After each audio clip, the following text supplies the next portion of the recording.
First Man tanked at the box office, coming in well below expectations, with just a $16.2 million opening weekend.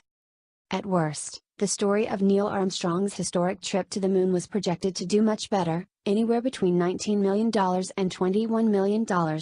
Keep in mind, though, that those projections are usually downplayed as a means to save face and to inspire free publicity when a film overperforms. In other words, $16 million is a catastrophe for a movie that probably cost $100 million to $125 million to produce and publicize. Directed by Oscar winner Damien Chazelle, First Man roared out of elite film festivals with a ton of buzz and rave reviews. The movie took a big tumble, though, when moviegoers learned that one of the most iconic moments of the last century was arrogantly removed for touchy-feely and oh-so-woke globalist purposes. First Man tells the story of astronaut Armstrong and the 1969 Apollo 11 mission that ensured his place in history as the first man to walk on the moon. This was not only a triumph for Armstrong, his pilot Buzz Aldrin, and NASA, it was the single most important moment of the space race, which itself was a hugely important battle in the overall Cold War. In the late 50s and early 60s, the Soviets were kicking American butt, which was a much bigger deal than a blow to U.S. pride. After Russia launched the first satellite and man into space, it was President John F. Kennedy who understood the existential stakes and directed NASA to do the impossible. We choose to go to the moon.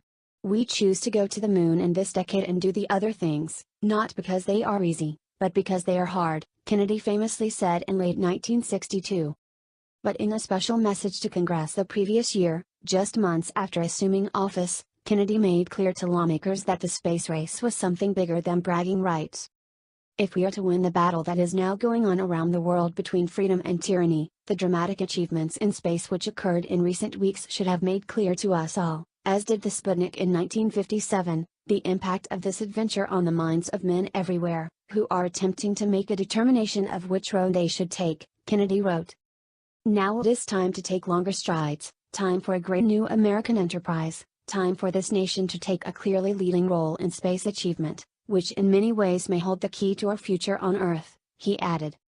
After explaining how far ahead the Soviets were, Kennedy urged Congress to understand the importance of this in the larger picture. I believe that this nation should commit itself to achieving the goal, before this decade is out, of landing a man on the moon and returning him safely to the Earth, Kennedy urged. No single space project in this period will be more impressive to mankind, or more important for the long-range exploration of space, and none will be so difficult or expensive to accomplish.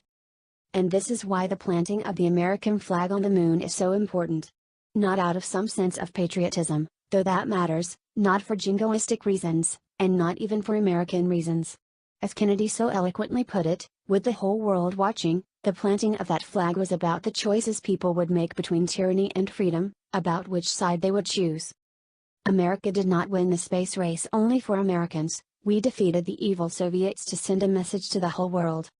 And this is why the clueless explanations surrounding the omission of this moment are not only tone-deaf, but reflect a shocking ignorance of what Armstrong's mission, a mission he volunteered for, was all about.